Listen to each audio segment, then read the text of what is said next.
Indonesia, termasuk darurat kesehatan mental untuk anak, remaja, dan usia dewasa muda. 17,9 juta remaja Indonesia yang mengalami masalah mental yang dipengaruhi oleh berbagai faktor. Para orang tua diminta lebih peduli dengan kesehatan mental buah hati mereka. Berdasarkan studi International Journal of Mental Health and Addiction, pengguna media sosial yang berlebih dapat menyebabkan gangguan mental. Fitur like dan komentar di media sosial juga kerap menjadi hal yang dapat mempengaruhi perasaan pengguna. Lembaga Indonesia National Adolescent Mental Health Survey mengungkapkan sebanyak 1 dari 3 remaja berusia 10 hingga 17 tahun di Indonesia memiliki masalah kesehatan mental dalam kurun waktu 12 bulan. 1 dari 3 remaja Indonesia mengalami masalah kesehatan mental. Hasil survei kesehatan jiwa remaja nasional menunjukkan bahwa 17,95 juta remaja di tanah air mengalami gangguan kejiwaan. Survei yang dilakukan pada remaja usia 10 hingga 17 tahun ini dilakukan oleh sejumlah universitas di Indonesia, bekerja sama dengan Kementerian Kesehatan pada 2022 lalu. Indonesia kini sedang menghadapi krisis kesehatan mental. Data dari Kemenkes mengungkapkan, pada tahun 2018 setidaknya 1 dari 16 orang berusia 15 tahun ke atas terdiagnosis mengalami depresi. Bukan angka yang kecil, jika terus dibiarkan, kondisi ini dikhawatirkan akan menimbulkan masalah kesehatan mental yang jauh lebih berbahaya, seperti mengarah pada kasus yang lebih fatal, yaitu bunuh diri. Halo semuanya, perkenalkan nama saya Christina Aprianti dengan NPM 2125-2045. Pada kesempatan kali ini saya akan membahas tentang kesehatan mental generasi Z. Fenomena kesehatan mental Gen Z. Gen Z yang lahir di era digital pasti memiliki banyak tantangan yang unik yang berdampak pada kesehatan mental mereka masing-masing. Poin yang pertama yang akan saya bahas yaitu faktor utama yang berkontribusi pada meningkatnya masalah kesehatan mental yang dialami oleh Gen Z ini. Jadi yang pertama ada tekanan akademik dan karir. Gen Z seringkali merasa terbebani oleh ekspektasi yang tinggi untuk meraih prestasi akademik dan karir yang sukses. Persaingan ini cukup ketat dari usia sejak dini sehingga dapat memicu kecemasan dan stres. Lalu yang kedua ada paparan penggunaan media sosial. Penggunaan media sosial ini yang intens dapat memicu perbandingan diri yang tidak sehat, FOMO, dan cyberbullying. Hal ini dapat berdampak negatif pada harga diri dan kesejahteraan emosional Gen Z tersebut. Lalu yang ketiga ada kurangnya dukungan sosial. Meskipun terhubung dengan digital, Gen Z ini seringkali merasa kesepian dan tidak memiliki dukungan sosial yang kuat. Hal ini dapat menghambat kemampuan mereka untuk mengatasi masalah-masalah mereka yang mereka alami. Lalu yang kedua saya akan membahas dampak kesehatan mental pada Gen Z. Masalah kesehatan mental pada Gen Z dapat berdampak pada berbagai aspek kehidupan mereka. Yang pertama yaitu ada prestasi akademik. Stres dan kecemasan yang tinggi dapat mengganggu konsentrasi dan kemampuan belajar Gen Z ini pada zaman sekarang. Lalu yang kedua ada hubungan sosial. Masalah kesehatan mental dapat menghambat kemampuan untuk membangun dan mempertahankan hubungan yang sehat. Lalu yang ketiga ada produktivitas. Depresi dan kecemasan dapat menurunkan produktivitas mereka dalam mengerjakan sesuatu dan motivasi mereka menurun.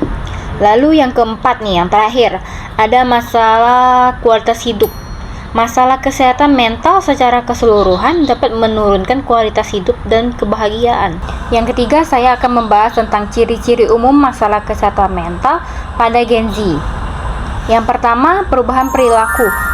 Misalnya perubahan pola tidur, nafsu makan, atau minat pada aktivitas yang sebelumnya disukai. Misalnya hobi berenang, jadi tiba-tiba nggak hobi. Lalu yang kedua ada perasaan sedih atau marah yang berkepanjangan. Misalnya perasaan sedih, putus asa, atau marah yang tidak kunjung hilang.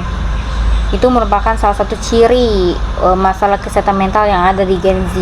Lalu yang ketiga ada kecemasan yang berlebihan. Merasa cemas atau khawatir secara berlebihan tentang hal-hal sehari-hari. Kemudian yang keempat, kesulitan konsentrasi. Jadi Gen Z ini sulit untuk fokus atau menyelesaikan tugas. Lalu selanjutnya yang keenam ada perubahan pola tidur. mengalami kesulitan tidur atau tidur yang terlalu banyak juga merupakan ciri-ciri yang ada pada Gen Z. Kemudian yang 7 ada penyalahgunaan zat, misalnya menggunakan alkohol atau narkoba untuk mengatasi masalah yang ada pada Gen Z ini. Kemudian yang terakhir ada perilaku menarik diri, misalnya menarik diri dari teman dan keluarga. Jadi yang terakhir saya akan membahas tentang cara mengatasi kesehatan mental yang sudah terjadi pada Gen Z. Mengatasi masalah kesehatan mental membutuhkan kesabaran dan dukungan dari berbagai pihak. Yang pertama, mencari bantuan profesional.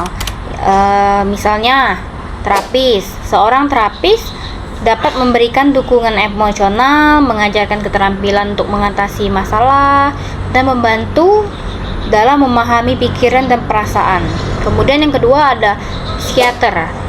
Jadi kalau misalnya Gen Z ini membutuhkan obat-obatan untuk mengatasi gejala, psikiater dapat meresepkannya. Kemudian yang ketiga ada konselor. Konselor dapat membantu mengatasi masalah yang spesifik, misalnya seperti masalah hubungan atau masalah di tempat kerja.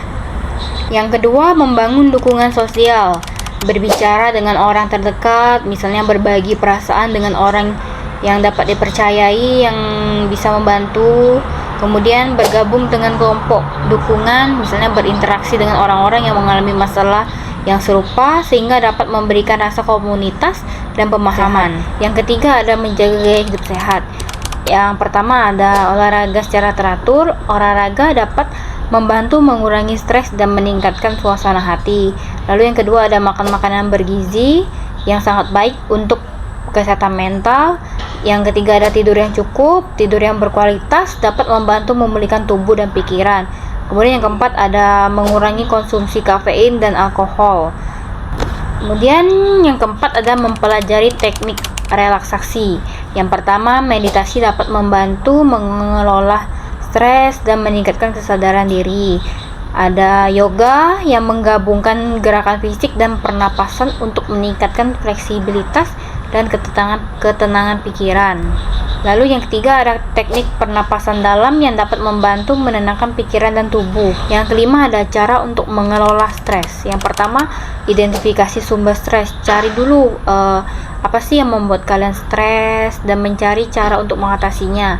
Kemudian menetapkan prioritas, misalnya fokus pada hal-hal yang paling penting dan belajar untuk mengatakan tidak pada hal yang memang tidak untuk dilakukan.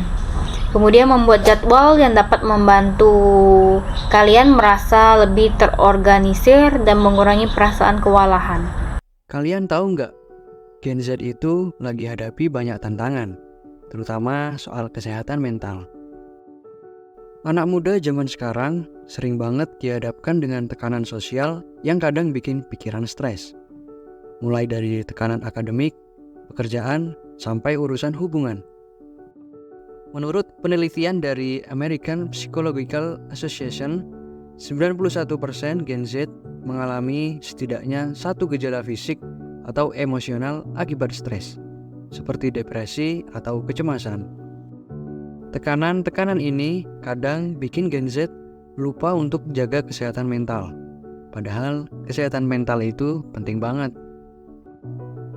Seperti yang dikatakan oleh Dr. Mark S. Gold, seorang ahli kesehatan mental, bahwa kesehatan mental itu sama pentingnya dengan kesehatan fisik dan harus mendapatkan perhatian yang sama. Penting banget buat kamu selalu ingat dan peduli tentang kesehatan mental. Jangan sampai kamu terjebak dalam rutinitas dan lupa buat merawat diri kita sendiri. Jangan malu buat minta bantuan. Kalau kamu merasa butuh bantuan, jangan ragu buat ngobrol sama psikolog atau teman dekat. Ingat, kamu nggak sendirian. Yuk jaga kesehatan mental kita, karena kita semua berhak bahagia dan sehat, baik secara fisik maupun mental. Semangat! Sekian penjelasan dari saya mengenai tentang kesehatan mental pada Gen Z. Terima kasih.